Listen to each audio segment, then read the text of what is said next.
यूं ही नहीं मिलती मंजिल, यूं ही नहीं मिलती मंजिल, एक जुनून सा दिल में जगाना होता है, एक जुनून सा दिल में जगाना होता है। पूछो चिड़िया से कैसे बनाया आशियाना, पूछो चिड़िया से कैसे बनाया आशियाना, बोली भरनी पड़ती है उड़ान बार बार, भरनी पड़ती है उड़ान बार बार, तिनका तिनका उठाना होता है। हेलो गाइस, तो आज हम बात करेंगे रिफ्रैक्शन ऑफ लाइट यानी कि प्रकाश के अपवर्तन की। तो आइए शुरू करते हैं। लगा लीजिए हेडिंग, प्रकाश का अपवर्तन। प्रकाश का अपवर्तन।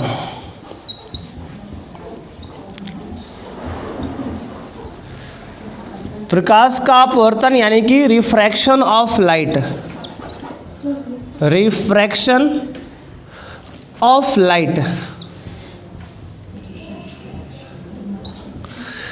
रिफ्रैक्शन ऑफ लाइट यानी कि प्रकाश का अपवर्तन।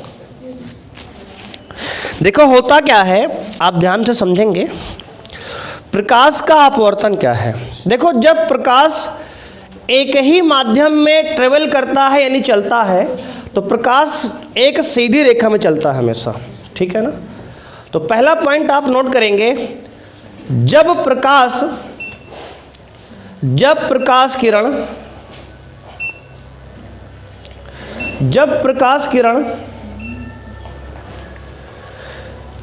एक ही माध्यम में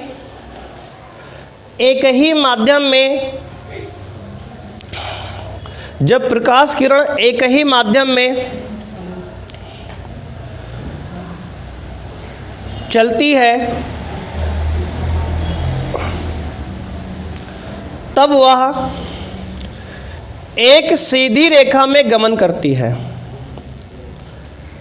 जब प्रकाश किरण एक ही माध्यम में चलती है, तब वह एक सीधी रेखा में गमन करती है। यानी जब लाइट एक ही माध्यम में, जैसे मान लो एयर माध्यम है, तो एयर में जाएगी तो एक सीधी रेखा में ही जाएगी, ग्लास में, कांच में जाएगी तो सीधी रेखा में ही जाएगी। और अगर होगा क्या, जब एक माध्यम से दूसरे माध्यम में प्रवेश करेगी, तब वह प्रकाश किरण मुड़ जाती है और उसकी स्पीड भी चेंज हो जाती है, ठीक है ना। तो यही बात है कि जब प्रकाश एक माध्यम से किसी दूसरे माध्यम में जाएगी, तो वह अपने मार्ग से थोड़ा सा विचलित हो जाती है ना, पथ भ्रष्ट हो जाती है। बात समझ रहे हो, रास्ता भटक जाती है। तो इसे ही क्या कहते हैं? रिफ्रैक्शन ऑफ लाइट यानी कि प्रकाश का अपवर्तन कहते हैं। बात समझ में आई? तो जब लाइट एक ही मीडियम में रहेगी तो स्ट्रेट लाइन में चलती है, नहीं मुड़ती है। और जब लाइट एक मीडियम से किसी दूसरे मीडियम में ट्रेवल करेगी, तो वह अपना रास्ता भटक जाती है, पथ भ्रष्ट हो जाती है। समझ रहे हो? जैसे कभी कभी तुम लोग भटक जाते हो ना, पढ़ाई की जगह कुछ और करने लगते हो, तो ये जो है वैसे ही लाइट भी क्या होती है, रास्ता भटक जाती है ना। क्यों रचित? बात सही है ना। तो अब लिखेंगे, जब प्रकाश किरण, दूसरे लाइन से लिखेंगे आप, दूसरे लाइन से, जब प्रकाश किरण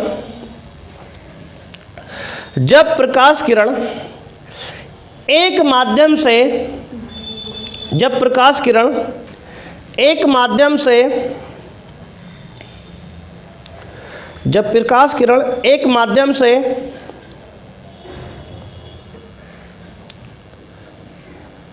जब प्रकाश किरण एक माध्यम से किसी दूसरे माध्यम में प्रवेश करती है, किसी दूसरे माध्यम में प्रवेश करती है, जब प्रकाश किरण एक माध्यम से किसी दूसरे माध्यम में प्रवेश करती है, तब वह अपने रास्ते से थोड़ा सा विचलित हो जाती है, तब वह अपने रास्ते से थोड़ा विचलित हो जाती है, तब वह अपने रास्ते से थोड़ा सा विचलित हो जाती है। प्रकाश की इसी घटना को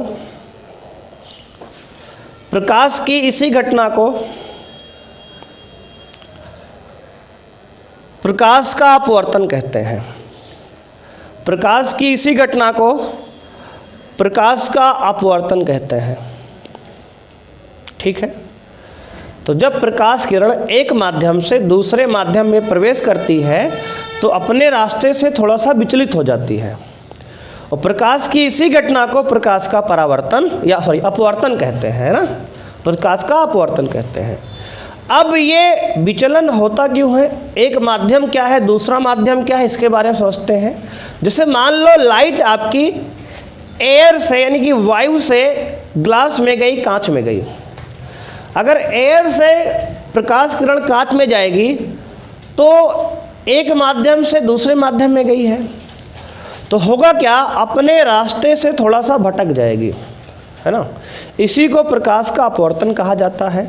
इसके पहले थोड़ा सा समझेंगे ऑप्टिकल डेंसिटी यानी घनत्व क्या होते हैं। घनत्व शब्द क्या होता है, क्योंकि जिसका घनत्व ज़्यादा होता है उसमें स्पीड ऑफ लाइट कम हो जाती है, जिसे आप लोग जानते हैं सरल माध्यम, विरल माध्यम के नाम से, सघन और विरल। सघन विरल, जो विरल माध्यम होता है उसमें स्पीड ऑफ लाइट ज़्यादा होती है, उसकी डेंसिटी कम होती है। ठीक है, और जो सघन माध्यम होता है उसकी डेंसिटी जो है ज़्यादा होती है, तो उसमें स्पीड ऑफ लाइट कम हो जाती है। तो सबसे पहले डालेंगे आप हेडिंग, इसके बाद ऑप्टिकल डेंसिटी यानी कि घनत्व क्या होता है। ऑप्टिकल डेंसिटी यानी कि घनत्व, तो लिखेंगे इंग्लिश में ऑप्टिकल डेंसिटी कहते हैं, ऑप्टिकल डेंसिटी, और हिंदी में कहते हैं घनत्व। तो ऐसा होता क्यों है उसको समझने के लिए थोड़ा घनत्व वाला शब्द समझते हैं। घनत्व है क्या, देखो होता क्या है, जो घनत्व होता है ऑप्टिकल डेंसिटी जो होती है म्यू, इसको म्यू से लिखते हैं। Mu is inversely proportional to speed of light in any medium. Speed of light in any medium, जो डेंसिटी होता है आपका वो व्युत्क्रमानुपाती होता है किसी माध्यम में प्रकाश की चाल के, यानी प्रकाश की माध्यम में प्रकाश की चाल के व्युत्क्रमानुपाती होता है। ये कौन, डेंसिटी, घनत्व। ठीक है ना, डेंसिटी जो होती है माध्यम में प्रकाश की चाल के व्युत्क्रमानुपाती होता है, इनवर्सली प्रोपोर्शनल होता है। यानी कि अगर किसी माध्यम में प्रकाश की चाल ज़्यादा है तो उसका घनत्व कम होगा, और अगर प्रकाश की चाल कम है तो उसका घनत्व ज़्यादा होगा। बात समझ में आई कि नहीं आई। तो यानी कि डेंसिटी घनत्व जो होती है म्यू से लिखो, इसी को रिफ्रैक्टिव इंडेक्स अपवर्तनांक भी कहेंगे आगे हम। इसी क्या कहते हैं, अपवर्तनांक। इसी म्यू को भी हम लोग इसी को अपवर्तनांक के नाम से भी आगे हम लिखेंगे, अपवर्तनांक। ठीक है, इसी को अपवर्तनांक भी कहते हैं, रिफ्रैक्टिव इंडेक्स भी कहा जाता है, या इसे घनत्व कह दो, ऑप्टिकल डेंसिटी कह दो। जिस मीडियम की ऑप्टिकल डेंसिटी कम होगी उसमें उसकी स्पीड ऑफ लाइट ज़्यादा होगी। ठीक है, बिल्कुल इनवर्सली प्रोपोर्शन है। जैसे इसको आप पहले लिख लीजिए, उसके बाद पहला पॉइंट लिख लिए,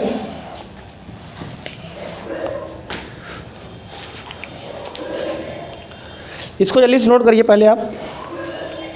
ये ऑप्टिकल डेंसिटी घनत्व तो क्या होता है, ये व्युत्क्रमानुपाती होता है किसके, माध्यम में प्रकाश की चाल से। ठीक है, बात समझ में आई कि नहीं। अब क्या लिखोगे, पॉइंट नंबर 1 डालो इसमें। V क्या है, तो V लिख लो आप, माध्यम में प्रकाश की चाल है, माध्यम में प्रकाश की चाल है, माध्यम में प्रकाश की चाल होती है, जिस माध्यम में लाइट पास कर रही है उसके लिए है वो। ठीक है, पहला पॉइंट लिखोगे, वह माध्यम जिसमें प्रकाश की चाल सबसे अधिक होती है, वह माध्यम जिसमें प्रकाश की चाल सबसे अधिक होती है, वह माध्यम जिसमें प्रकाश की चाल सबसे अधिक होती है उसे विरल माध्यम कहते हैं। विरल माध्यम, विरल माध्यम। अगर प्रकाश की चाल सबसे अधिक किसी माध्यम में है तो उसे विरल माध्यम कहा जाएगा। बात समझ में आ रही है? प्रकाश की चाल ज़्यादा है तो माध्यम कैसा है? विरल है, और उसकी जो अपवर्तनांक है वो सबसे कम है। अपवर्तनांक क्या होगा? ऑप्टिकल डेंसिटी, घनत्व जो होगा सबसे कम होगा। जैसे कि एयर है, एयर में स्पीड ऑफ लाइट क्या सबसे ज़्यादा होती है, या वैक्यूम में कह सकते हो आप, निर्वात में कितना होती है? 3 × 10⁸ मीटर पर सेकेंड, है ना। तो जिसकी स्पीड प्रकाश की ज़्यादा इस माध्यम में होगी उसका अपवर्तनांक कम होगा, और उसे क्या कहेंगे? विरल माध्यम कहेंगे। तो इसे रेयरर मीडियम कहते हैं। इंग्लिश में क्या कहते हैं? Rarer medium. तो रेयरर मीडियम क्या होता है? A medium in which speed of light is fastest. ठीक है, a medium in which speed of light is faster. एक ऐसा मीडियम जिसमें लाइट की स्पीड जो होती है सबसे तेज होती है। अगला पॉइंट डालेंगे आप, वह माध्यम जिसमें प्रकाश की चाल सबसे कम होती है, वह माध्यम जिसमें प्रकाश की चाल कम होती है, वह माध्यम जिसमें प्रकाश की चाल कम होती है सघन माध्यम कहलाता है। अगर प्रकाश की चाल कम होगी स्पीड ऑफ लाइट तो उसे सघन माध्यम कहेंगे। इंग्लिश में कहेंगे इसको डेंसर मीडियम। सघन माध्यम यानी कि आप कहेंगे इसको इंग्लिश में डेंसर मीडियम। बात समझ में आ रही है? क्या कहेंगे? डेंसर मीडियम कहेंगे, सघन माध्यम कहेंगे। इसमें इसका जो डेंसिटी है ज़्यादा होगी। डेंसिटी क्या होगी? सघन माध्यम का जो अपवर्तनांक होगा या घनत्व होगा वो सबसे ज़्यादा होता है, सबसे अधिक होता है। और विरल माध्यम का अपवर्तनांक क्या होता है? कम होता है। बात समझ में आई कि नहीं आई? ठीक है, तो अपवर्तनांक की बात समझ में आई। क्या होता है? किसी भी माध्यम में अगर प्रकाश की चाल अधिक है तो उसका अपवर्तनांक सबसे कम होगा और उसे विरल माध्यम कहेंगे। जिसमें प्रकाश की चाल सबसे कम होगी उसे हम सघन माध्यम कहेंगे, उसका अपवर्तनांक सबसे ज़्यादा होगा। इतना आपने नोट कर लिया जल्दी से। अब जो है इसके बाद समझते हैं अपवर्तनांक होता क्या है, अपवर्तनांक की डेफिनेशन क्या होती है, इसके लिए फार्मूला क्या है। ठीक है, तो डाल लीजिए रिफ्रैक्टिव इंडेक्स इंग्लिश में, और हिंदी में लिखते हैं अपवर्तनांक। रिफ्रैक्टिव इंडेक्स यानी कि अपवर्तनांक क्या होता है।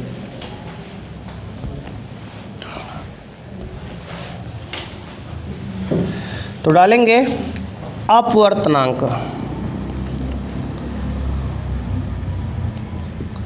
अपवर्तनांक यानी कि रिफ्रैक्टिव इंडेक्स।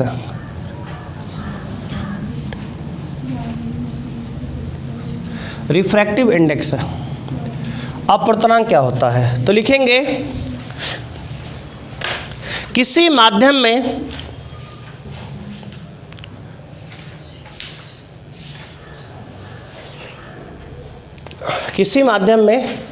प्रकाश की चाल, एक मिनट रुकेंगे, क्या लिखेंगे इसमें? किसी माध्यम में वायु की चाल, वायु में ऐसा लिखेंगे, हाँ लिख लीजिए। म्यू बराबर आपका C/V होगा, तो आप लिखेंगे इस पे कुछ इस तरह से। वायु में प्रकाश की चाल तथा वायु में प्रकाश की चाल, ऐसा लिखिए, वायु में प्रकाश की चाल, वायु में प्रकाश की चाल और उस माध्यम में, जिस माध्यम की आप बात कर रहे हैं, वायु में प्रकाश की चाल और उस माध्यम में प्रकाश की चाल के अनुपात को उस माध्यम में प्रकाश की चाल के अनुपात को किसी माध्यम का अपवर्तनांक कहते हैं। वायु में प्रकाश की चाल तथा उस माध्यम में प्रकाश की चाल के अनुपात को प्रकाश का उस माध्यम का अपवर्तनांक कहते हैं। उस माध्यम का अपवर्तनांक कहते हैं, यानी कि यहाँ जो मीडियम रहेगा, माध्यम के हिसाब से बात कर रहे हैं हम, तो म्यू क्या है? अपवर्तनांक है। यहाँ नीचे माध्यम लिखा है और वी में भी माध्यम लिख लो आप, मतलब कि जिस माध्यम की बात करेंगे उसके रिस्पेक्ट में हम बात कर रहे हैं। तो अगर किसी माध्यम की अपवर्तनांक निकालना है तो क्या करेंगे? ऊपर प्रकाश की चाल वायु में, प्रकाश की चाल वायु में, नीचे प्रकाश की चाल उस पार्टिकुलर मीडियम में, इसे क्या कहेंगे? अपवर्तनांक कहेंगे। अपवर्तनांक यानी रिफ्रैक्टिव इंडेक्स कहेंगे। यानी कि प्रकाश की चाल वायु में और प्रकाश की चाल उस मीडियम में, उस माध्यम में, इसका जो अनुपात होगा उसे क्या कहेंगे? अपवर्तनांक कहेंगे, रिफ्रैक्टिव इंडेक्स कहेंगे। इसका कोई मात्रक नहीं होता, क्योंकि चाल का मात्रक यहाँ भी मीटर पर सेकंड, यहाँ मीटर पर सेकंड कैंसिल हो जाएगा, तो मात्रक विहीन राशि है, मात्रक इसका नहीं होता, आप इतना याद रखेंगे। अब जैसे मान लो लिखें कैसे, जैसे आपको निकालना है, जैसे मान लो आपको कांच का अपवर्तनांक निकालना है, कांच का अपवर्तनांक, तो क्या लिखेंगे? कांच का अपवर्तनांक आपको मान लो निकालना हो गया, तो क्या करेंगे?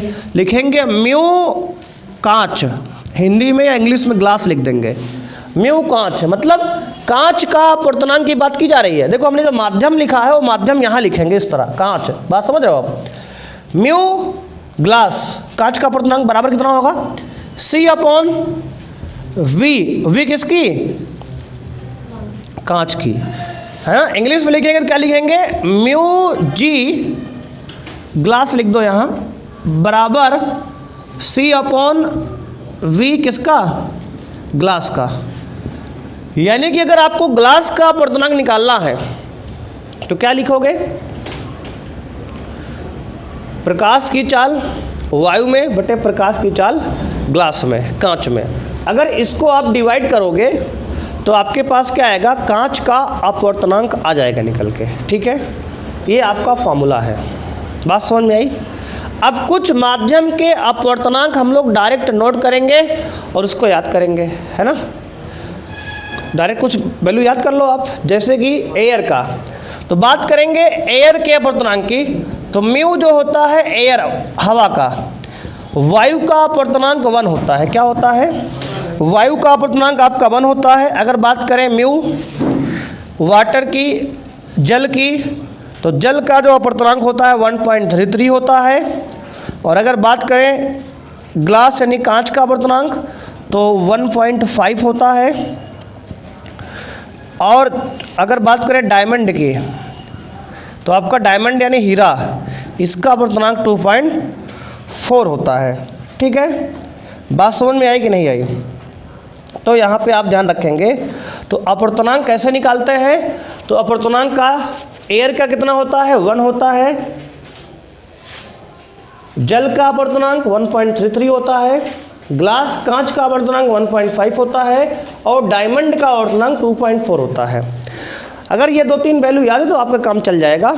और अगर दूसरा कोई बोलेगा तो आपको वहाँ पे लिख के दिया रहेगा, लिख के क्या रहेगा? सवाल में दिया जाएगा, परेशान होने की बात वहाँ पे आपको नहीं है, ठीक है। तो कुछ अपवर्तनांक ये हैं जो आपको डायरेक्ट याद रखने हैं, हवा का, वाटर, जल का, कांच का और हीरे का, डायमंड का। सबसे देखो कम अपवर्तनांक किसका है? एयर का।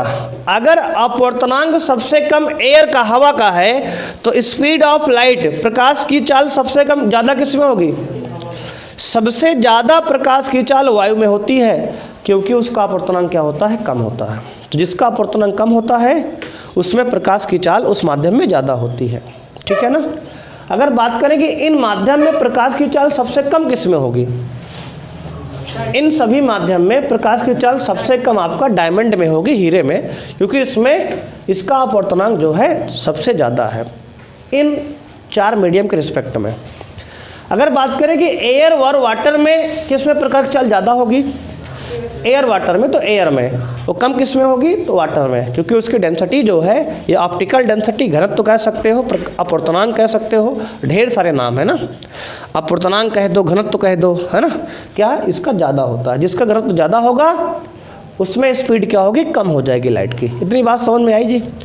एक प्रश्न करेंगे इस पे, तो आप क्वेश्चन नोट करेंगे यहाँ पे। तो क्वेश्चन आपके सामने ये है, कह रहा है, क्वेश्चन आपका है, यदि कांच का अपवर्तनांक, यदि कांच का अपवर्तनांक, यदि कांच का अपवर्तनांक वायु के सापेक्ष, वायु के सापेक्ष, यदि कांच का अपवर्तनांक वायु के सापेक्ष म्यू जी दिया है, जी है कितना दिया है? 1.5, ये ग्लास का है तो लिखा ही है वहाँ पे। कह रहा है find the speed of light in glass. तब प्रकाश की चाल, तब प्रकाश की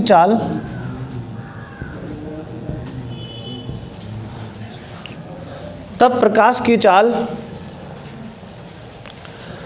then find the speed of light in glass. तब प्रकाश की चाल कांच में ज्ञात कीजिए। कहाँ? कांच में ज्ञात कीजिए। ये आपका पहला सवाल है इस कॉन्सेप्ट पे। देखो जी, ये आपका सवाल क्वेश्चन नंबर 1 है। कह रहा है, ध्यान समझा सवाल को, यदि कांच का अपवर्तनांक वायु के सापेक्ष 1.5 है, तब प्रकाश की चाल कांच में ज्ञात कीजिए। यानी कि आपके पास फार्मूला क्या है? कांच का अपवर्तनांक क्या लिखोगे? म्यू ग्लास ना, ग्लास यानी कांच, बराबर क्या होगा? C अपॉन V ग्लास, यही तो होगा। बोलो जी, यही होगा ना। म्यू ग्लास यानी कि कांच का अपवर्तनांक म्यू बराबर C अपॉन V। C क्या है? वायु में प्रकाश की चाल। V क्या है? कांच में प्रकाश की चाल। यही तो निकालना है। ये आपको कितना दिया है? 1.5 बराबर C कितना है? 3 × 10⁸ मीटर पर सेकेंड होता है ना। अपॉन में V ग्लास आपको निकालना है, मतलब कांच में प्रकाश की चाल निकालनी है। क्या करोगे आप? क्रॉस मल्टीप्लाई कर लो। देखो, इसको V को यहाँ ला लो और 1.5 को नीचे भेज दो, अदला बदली कर लो ना। जैसे मान लो तुम अपने घर में अपने दोस्त को भेज दो और तुम्हारा दोस्त तुम्हारे घर चला जाए किसी दिन, तो क्या होगा जानते हो? आप समझ लो भाई क्या होगा फिर आगे। V ग्लास क्या होगा? बराबर 3 × 10⁸ अपॉन में 1.5। अब देखो 1.5 को, जब 1.5 को 1.5 दूना 3 होगा, 2 बार जाएगा ना। तो speed of light in glass, कांच में प्रकाश की चाल कितनी आ गई? तो आप कहोगे 2 × 10⁸ मीटर पर सेकेंड होती है। ये आपकी प्रकाश की चाल है, किसमें? कांच में। तो कांच में प्रकाश की चाल जो है कुछ इस तरह से होती है। कितना होती है? 2 × 10⁸ मीटर पर सेकेंड। ये एक्चुअल है, ठीक है ना। ये जो है क्वेश्चन नहीं, एक्चुअल डाटा लिया गया है, इतना होती ही है, ठीक है। तो आप चाहे तो डायरेक्ट इसको याद भी कर सकते हो। जैसे वायु में 3 × 10⁸ होती है, तो वैसे कांच में 2 × 10⁸ होती है। बात समझ में आ रही है जी? यहाँ तक कोई दिक्कत नहीं, किसी को कोई समस्या, दुख दर्द नहीं ना। मात्रक इसका मीटर पर सेकंड, हाँ चाल का मात्रक तो लिखेंगे ना। अपवर्तनांक का भैया मात्रक नहीं होता ना, चाल का तो होता है ना। सबका उड़ा दोगे, है ना। चाल का तो मात्रक मीटर पर सेकंड होगा। अब इसके बाद क्या पढ़ेंगे हम लोग? सापेक्ष अपवर्तनांक पढ़ेंगे। जैसे मान लो 2 माध्यम हो तो क्या होगा, है ना। अगर 2 माध्यम हो तो उसका अपवर्तनांक कैसे निकालेंगे? तैयार हो? मिटा दिया जाए, ठीक है, नोट कर लिए जी। तो अब आप डालेंगे रिलेटिव रिफ्रैक्टिव इंडेक्स, यानी कि सापेक्ष अपवर्तनांक हिंदी में। रिलेटिव रिफ्रैक्टिव इंडेक्स, उसको हिंदी में कहते हैं सापेक्ष अपवर्तनांक। सापेक्ष अपवर्तनांक।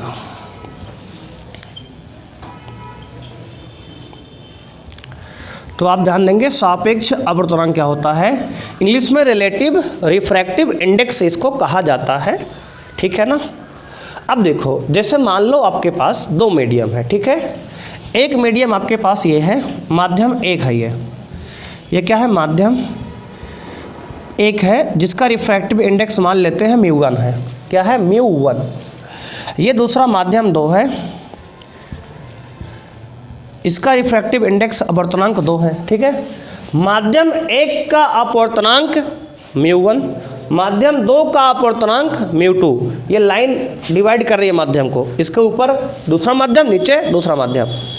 अब देखो इसमें प्रकाश की चाल क्या है, v1 है, और इसमें मतलब लाइट की चाल, प्रकाश की चाल क्या है, v2 है, ठीक है। माध्यम एक में प्रकाश की चाल v1, माध्यम 2 में प्रकाश की चाल v2। कोई दिक्कत यहाँ तक किसी को, कोई समस्या, दुख दर्द हो बताओ, है ना। अब यहाँ से आप μ1 की वैल्यू निकालेंगे तो μ1 बराबर क्या होगा, c/v1 होगा, कोई दिक्कत। अपवर्तनांक बराबर भैया क्या होता है, प्रकाश की चाल वायु में बटे प्रकाश की चाल माध्यम में। इक्वेशन नंबर इसको 1 मान लोगे, ठीक है ना। ऐसे अगर μ2 निकालें तो μ2 बराबर क्या होगा, c/v2, इसको मान लेंगे इक्वेशन नंबर 2, कोई दिक्कत नहीं यहाँ तक किसी को। अब अगर हम समीकरण 1 को, अगर हम समीकरण 2 को 1 से भाग दे दो, उल्टा कर दो, समीकरण 2 को भाग दो समीकरण 1 से। अगर 2 को 1 से भाग दें तो क्या आएगा, μ2/μ1, यही तो होगा। μ2/μ1 बराबर क्या होगा, c/v2/c/v1। बोलो हाँ या ना। c से c उड़ा दो और v2 पलट के v1 ऊपर चला जाएगा, तो आपके पास यहाँ पे क्या आएगा, μ2/μ1 बराबर v1/v2, μ2/μ1 बराबर v1/v2। अब देखो μ2/μ1 क्या है, माध्यम 2 का अपवर्तनांक माध्यम 1 के सापेक्ष। μ2 क्या है, माध्यम 2 का अपवर्तनांक माध्यम 1 के सापेक्ष पढ़ेंगे इसको ऐसे। इसको ऐसे भी किताब में लिखा जाता है, कैसे, यहाँ ध्यान देना, इसको पहले अंडर कर दो, ये कहानी बंद करो। यहाँ देखो 1μ2 बराबर μ2/μ1 बराबर v1/v2। कैसे लिख दिए इसको, ध्यान दोगे आप। μ2/μ1 को 1μ2 लिख सकते हैं, मतलब पढ़ेंगे माध्यम 2 का अपवर्तनांक माध्यम 1 के सापेक्ष, जो पहले लिखा है उसके सापेक्ष बात करेंगे। यानी कि क्या पढ़ेंगे इसको पढ़ेंगे माध्यम 2 का अपवर्तनांक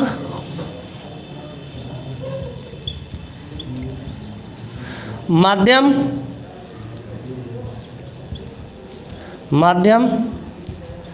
1 के सापेक्ष। बात समझ में आ रही है।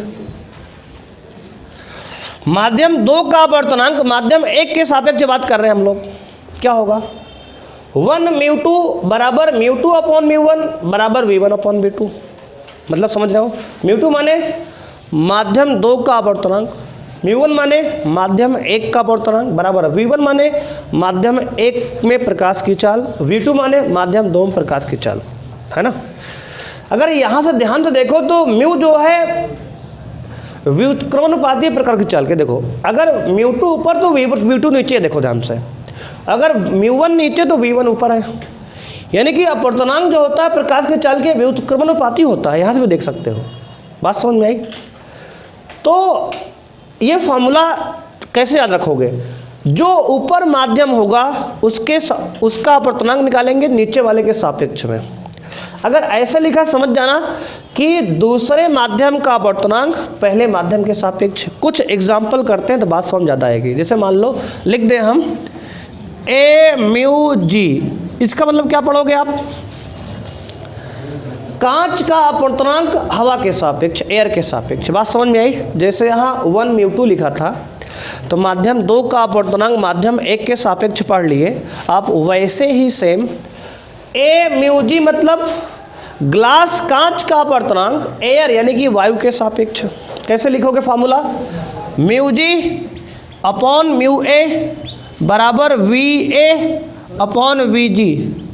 बात समझ में आ रही है। जो प्रकाश की चाल होगी वो अपोजिट हो जाएगी, बात समझ में आ रही है आपको? उल्टी हो जाएगी, है कि नहीं? यहाँ देखो, अगर ग्लास ऊपर है तो ग्लास का चाल प्रकाश में नीचे है, यहाँ एयर नीचे है अपवर्तनांक में तो उसकी चाल ऊपर है। ये बात समझ में आ रही है कि नहीं आ रही है? बोलो हाँ या ना। ठीक है, अगर आपको लिख दे इस तरह, हम मान लो लिख दे हम W म्यू जी, तो क्या पढ़ोगे इसको आप? हाँ बिल्कुल, ग्लास का यानी कांच का अपवर्तनांक जल के सापेक्ष, बिल्कुल सही पढ़े हो, है ना? समझ पा रहे हो? क्या लिखोगे इसको? Mu G upon mu W बराबर वी डब्लू अपॉन वी जी। ठीक है जी, इस तरह फॉर्मूला बना लोगे अब आगे आप खुद से, कोई दिक्कत नहीं यहाँ तक। तो आप ध्यान देना, जो पहले अल्फाबेट लिखा गया उसके सापेक्ष बात करते हैं, और जो बाद में लिखा गया उसकी अपवर्तनांक की बात कर रहे हैं हम लोग। किसके सापेक्ष? तो देखो कंपैरिजन जब भी करोगे, देखो ये सापेक्ष टर्म है, सापेक्ष माने हो तुलना करना। तो जब तुलना करोगे तो कम से कम दो माध्यम होने चाहिए, तो एक माध्यम की तुलना दूसरे माध्यम से ही करोगे, है ना? जैसे हम कहें कि रचित जो है 5 सेंटीमीटर लंबा है, तो अब रचित 5 सेंटीमीटर लंबा किससे है ना? तो उसको कंपेयर करने के लिए कुछ ना कुछ एक और होना चाहिए व्यक्ति ना, दो व्यक्ति में कंपैरिजन होगा भाई। कंपैरिजन करने के लिए कम से कम दो व्यक्ति चाहिए, वैसे ही यहाँ कंपेयर करने के लिए दो मीडियम चाहिए। तो सापेक्ष मतलब किसी एक मीडियम की अपवर्तनांक किसी दूसरे मीडियम के रिस्पेक्ट में बात कर रहे हैं हम लोग।